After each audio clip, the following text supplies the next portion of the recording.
If you work in Japan, you've probably heard the term black company, but what does it really mean?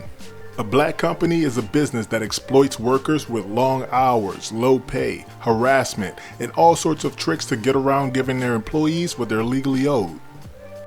Hello, this is Andrew from Globarx, and in this video we want to share 10 traits that black companies share and a few tips to help you protect yourself from black companies. In this video I had the chance to interview Moriken, the CEO of Globarx. And if you don't know about Globarx, Globarx is a company that helps foreigners in Japan in so many different ways, from job searches, visa support, documentation, and pretty much anything you can think of when it comes to life in Japan for a foreigner.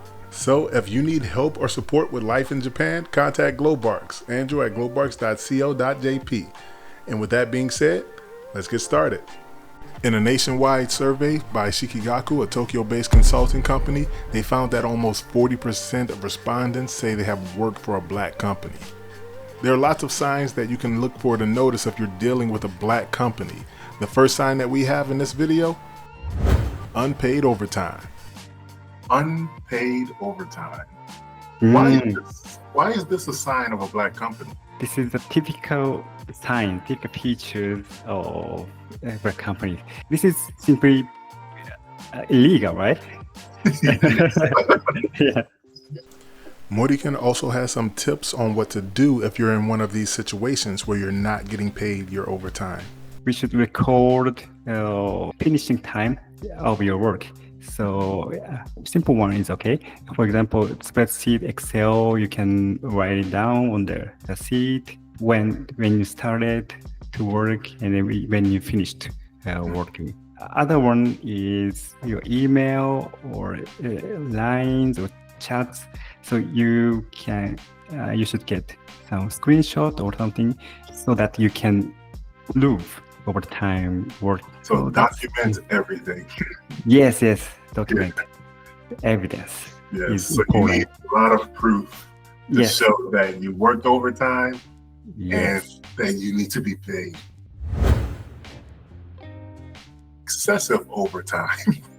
Excessive overtime, yes. This problem is still exists, but listen before.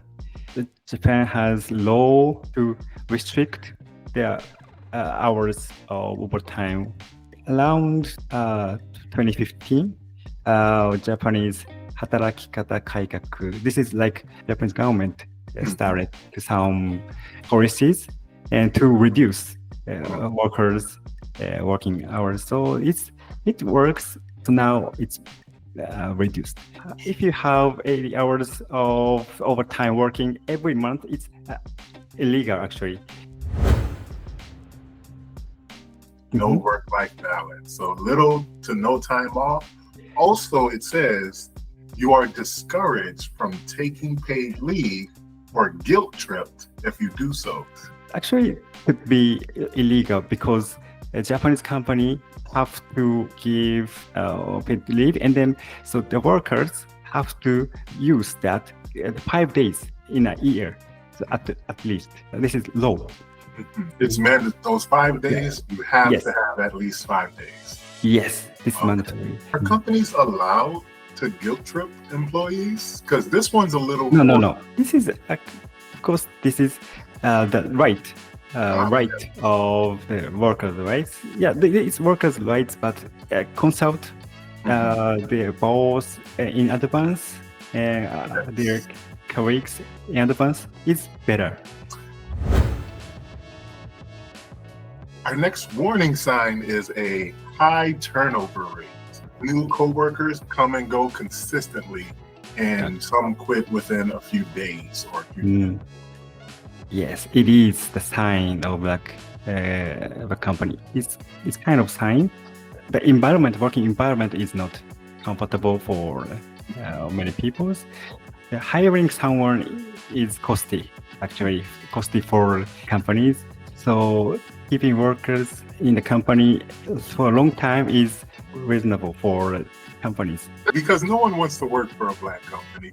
Employees that know Japanese law and their rights, I think they usually leave very quickly. I want to share how to avoid. Yes. Yeah. So before joining, ask the turnover rate. Some company doesn't answer Yes. correctly. You can ask company to set a meeting with staff employees. Asking employees Yes. is the best. So it's a good idea to always ask them, the employees, because if I'm getting hired, my experience will be like the other employees. Mhm. So asking employees directly is the best. Ooh, this one is a very important one. Mhm. So Oh. verbal abuse or power harassment at work. Mhm. This sounds like a very common thing in Black companies, being yelled at, insulted, Yes. unfairly criticized, and that happening often in front of all of the other coworkers. Yeah, also typical signs of a company. And yes, actually, yes, verbal abuse and power harassment. Sometimes it's difficult to prove because the definition is not clear, right? So Yes. verbal abuse and power harassment. Well, yeah, but basically, it's if if your workers feel this is power harassment and verbal abuse, this is power harassment. This is it.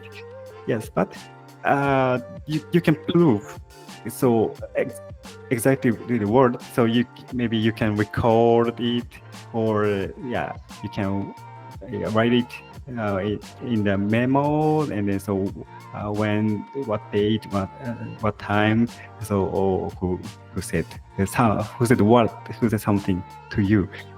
I see a very important thing is document everything. Yes. Are employees allowed to document at work? Is that always okay, like for employees to document and write and take notes? Is that yes, allowed? it's okay. Actually it's okay. Yeah, document.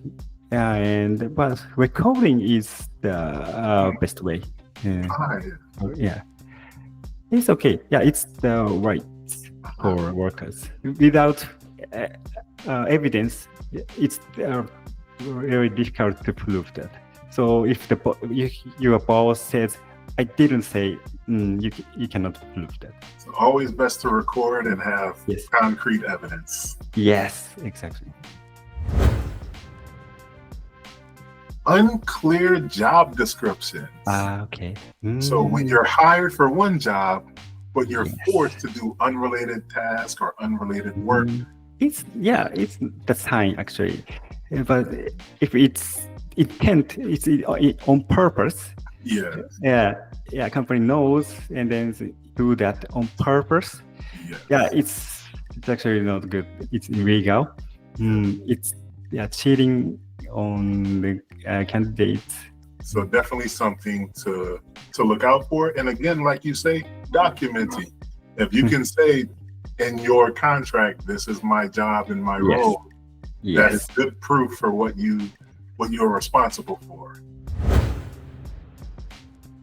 Speaking of contracts, our next one, illegal contracts. What happens with a lot of foreigners is they don't understand Japanese labor law. So they just sign any contract. They say, "Oh, okay, I'm going to sign." No breaks. That's normal in Japan. I will sign. Are illegal contracts enforceable? It's illegal. It's not forcible.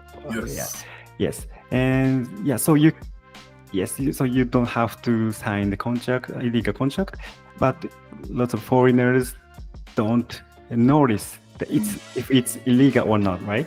Yes. So maybe you can consult with 社労士, 社会保険労務士. This is like national license for like labor law. And 社労士 or consult with like 労基署.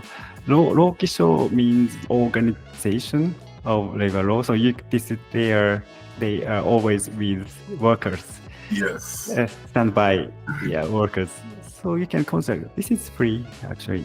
So I've heard stories, I think I've shared with you before, where a company says, if you leave my company, then I will take your visa. I can force you out of Japan. I can make you go back to your home country. Is Wow. that legal? Is that possible? No, it's not possible. It's impossible and illegal. Actually, yes, I have heard the passport and visa is taken by a company. Right? Yes. It's unbelievable, but yeah, it happened actually. I think the confusion is this. A lot of foreigners think that working visa belongs to the company. Working visa, no, it's working visa. It belongs to the individual. The company doesn't enroll you in mandatory insurance like health, pension, etc. Yes, it is mandatory. It's maybe more than 6 hours a day that they should enroll. Yes. So every full-time worker should Yes, be. every full-time worker should be. The company has to pay in the half of the social insurance, right? Yeah. So it's the social insurance. The cost of social insurance is gradually rising. Sometimes this company wants to avoid to pay that, so they don't want you to enroll. Many foreigners do not know that social insurance for full-time workers is mandatory or that they're entitled to it. Is it mandatory to join the health insurance and pension programs? Yes, this is mandatory, but actually, some even Japanese people don't join. Especially pensions. Pension is very expensive, and then maybe our age, young generation don't believe we can get enough pension after we get old, right? Yes. So some young people don't want to pay for pensions, but it's actually mandatory. If you ask to enroll, can a company say, no, we won't enroll you, even though you work full-time? Okay, it's illegal actually. Yeah, so they can reject, but some company, it's reluctant to enroll. They are not willing to but it's illegal, so you have rights to enroll. Promised benefits that never happen. So bonuses, raises, salaries are delayed or they never materialize. You never get them. Yes, it's illegal. You should check the labor contract. If you have a bonus or raise, it should be written in the labor contract. It's not paid, you should ask the companies to pay. Yeah, it's horrible. It's terrible. Yes. That's another good thing that you mentioned about having them write these bonuses, write these extra benefits, because sometimes these benefits come very quickly and some companies will just say it verbally. And they'll say, I will give you this bonus. I will give you this benefit. Yes. But if they don't give it to you and you don't have it written down, you have no proof. Yes. Yeah. The best way to make it clear is to write in the labor contract, of course. But sometimes companies don't want to do that. So if you get some words from your boss or CEO, you maybe I recommend you to type it on the chat, and then you said this.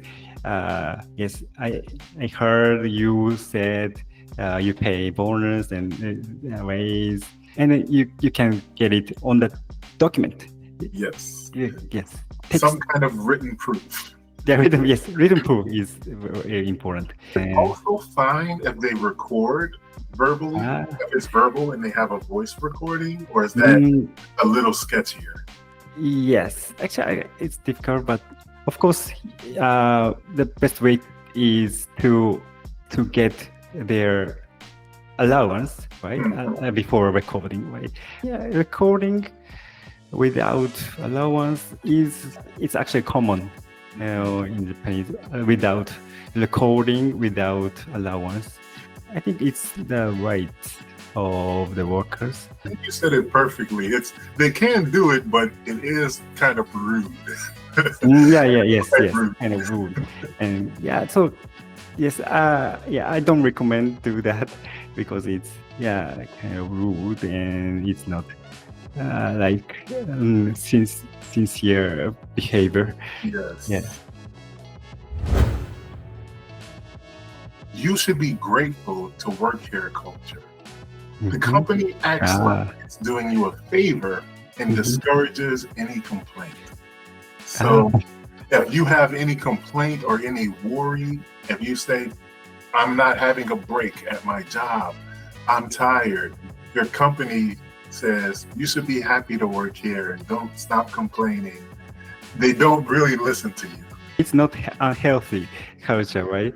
The boss or the president should accept their complaint and then, their opinions, right? If the boss say something like that, so they can't complain anymore. Yeah, it's not healthy. It's not normal. Can a company punish a worker for complaining? Oh no, they okay. Basically, it's not. It's illegal, but sometimes it's actually it depends on what they say and if it's true or not. If I'm the employee Okay. and I make a complaint inside of the company, that's Mhm. okay.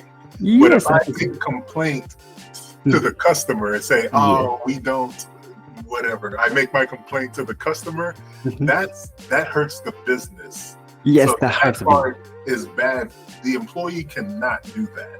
Yes, exactly. So it could be punished because if it hurts their business and then it's not true, could be punished. So if you are an employee who has a complaint, you are absolutely allowed to make that complaint inside of your company, to your boss, to your coworkers, to people who operate in the company.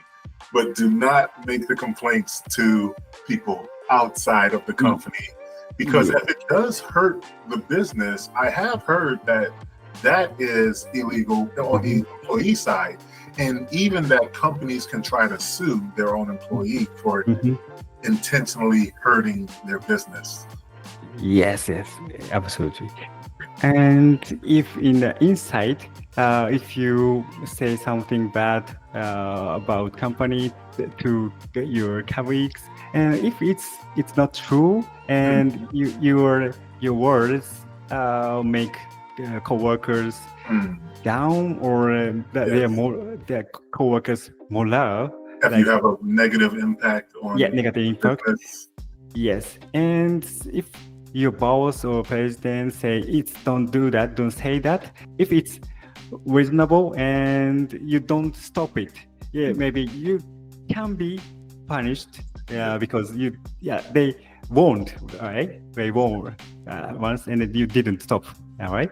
Especially if it's not true, because then that's just that's just a lie. Yes, lie. It's lie. It should be punished. But I think complaining is kind of right. The rights to expression, rights of expression. What can an employee do if they are working for a Black company? If they realize, oh, I'm with a Black company, I'm not getting my rights, I'm not getting my correct pay, I'm being overworked. What can they do? Document it. Yes, you should gather the proof, evidence. Yes, so that you can prove it with your evidence. You cannot prove it without evidence. So the text or record, voice data is important. Those are our 10 traits of Black companies to look out for. This is our first long form video in this style, so I'd appreciate your support if you like and share this video. If we missed any traits, leave them down in the comments. And if you have your own stories, I'd love to hear about it in the comments as well. Special thanks to Mortiken for joining us in this video. And if you're dealing with a situation where you need help, contact Globarx. Until then, I'll see you in the next video.